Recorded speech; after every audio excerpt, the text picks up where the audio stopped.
Like, yeah, I said it's refreshing to be without phone, but it was super hard because my documents were in my email and my email did not let me in because it said suspicious login, please verify with your phone. Then my other email was doing the same. I was not able to get to my emails, to my Snapchat, Instagram, WhatsApp, anything. They were all asking for mobile verification. So after the 3-day festival, it was my time to leave from Tijuana to Cancun to relax.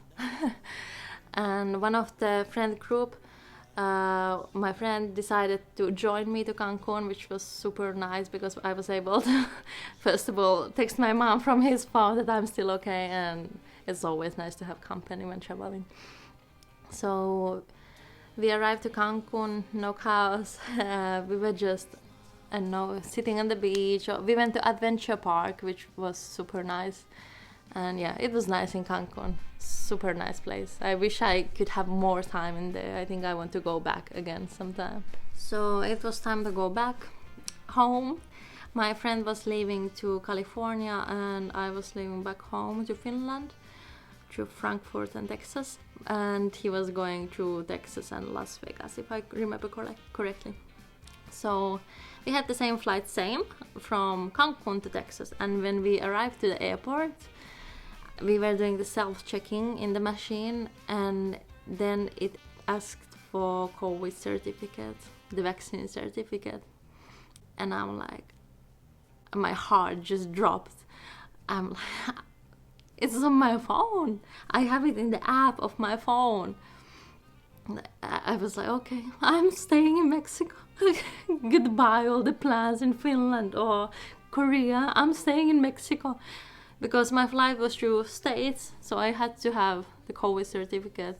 And the customer support or customer service lady came to ask me, like, do I have it on my phone? And I'm like, no, I don't have it on my phone. I don't have my phone. And she was like, do you have it on your computer? And I was like, oh, I do have it on my computer. I have it in PDF on my computer. And I just grabbed my computer and I found it. I hugged my computer. I'm like, oh, thank God. I found it. And my friend tried to help me with this. And meanwhile, he managed to lose his passport somewhere. I think he put it in the wrong pocket or something. And we were looking for it for 5 minutes. So I think there was like just a lot of stress of unnecessary things going on. So we flew from Cancun to Texas, all good. Flight went well, and then we got into the Texas airport, and I thought it was like security check or something. You had to put your bag on like the thing which is moving. And my friend put his bag on the moving thing, and then I tried to put my luggage too, but the employee was like, no. And then we just continued, and the bag did not come out from the other side. So it was like for checking bags. And we were like, okay, thinking about it for a while, but then we just forget about it because the employee didn't say anything. So my friend's flight was leaving in 2 hours. My flight was leaving in 5 hours. So we went to my friend's gate to wait his flight. And the boarding had already started at this point, but we were still sitting near to the gate when my friend gets a call. Your bag is here, but you don't have any check-in bags. And like I said, it was already the boarding time. He went to tell to the gate that I'm sorry, I'm coming to the flight, but I have to get my bag from the other side of the airport. And we were in Terminal A, and the bag was in Terminal D. And it's not short way. There's like, I think even couple of like trains you have to take before you get there. So he ran. I was just walking back and forth. I was so nervous that he's not gonna make it. But after like 30 minutes, the most long 30 minutes in my life, I see him running back. And I was like, oh, I just hope, I wish he will make it to his flight. I was not like at the gate, I was halfway through. And then I just told him like, good luck, run. And I went to check the gate later that he's not anymore sitting in there anywhere. That he actually made, then yes, it was clear. and I later heard that the gate was actually already closed, but they took him in anyway because he had said already earlier that he is coming. So it was 3 hours left for my flight. I got my boarding passes, and I got 2 separate boarding passes, and they told me that I would have to check in my bag again when I get to Frankfurt. And I was like, okay, because I only had 1 hour layover time in Frankfurt, and when I was waiting for my plane in Texas, it was already late, maybe 15, 20, 25 minutes, and my heart was just like pounding, like I'm not gonna make it. And then in the airplane they had like announcement, like if you have already your boarding pass for the next flight, you don't have to do anything with your bags, you don't have to go checking them again. And I was like, okay. I asked from the crew, like, are you sure I don't have to check in my bag again? And he was like, no, it's okay, you just go straight to the gate. And I was like, deep down I knew my bag is not gonna make it, but I decided like, okay, it's either my bag who's not gonna make it or me. And I was tired of traveling at that point. I just want to get back home and get a new phone. And yes, when I arrived to Frankfurt, I just ran to the next gate. I think I was the last one to arrive to the bus which took us to the airplane. So it was like I barely made it, even I didn't do the check-in.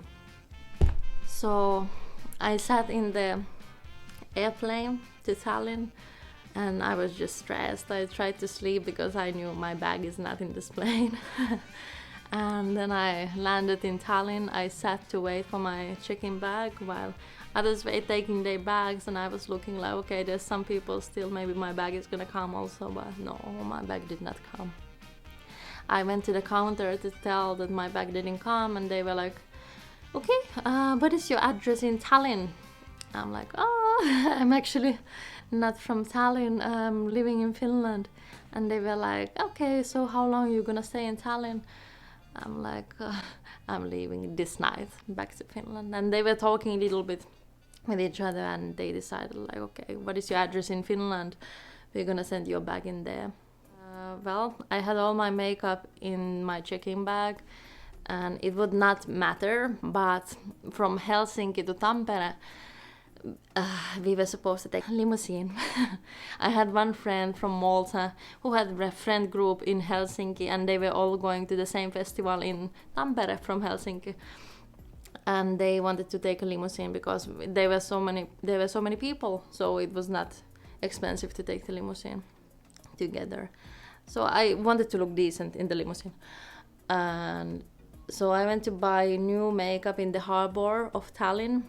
I did my makeup fast. I think maybe I ate something in Tallinn, and then I took the ferry to Finland. When I arrived to Finland, I took a taxi to the limousine, and then we drove a couple hours to get to my city, Tampere. I think it was pretty impressive, like come back with limousine after 9 months of traveling. Next day, we went to buy me a new phone, and next day there was also this festival for which I was going, and all my friends were going also, and I did not have too much time before, so I was not able to get the bracelet for the festival in advance, so I had to queue for the bracelet the day of the festival.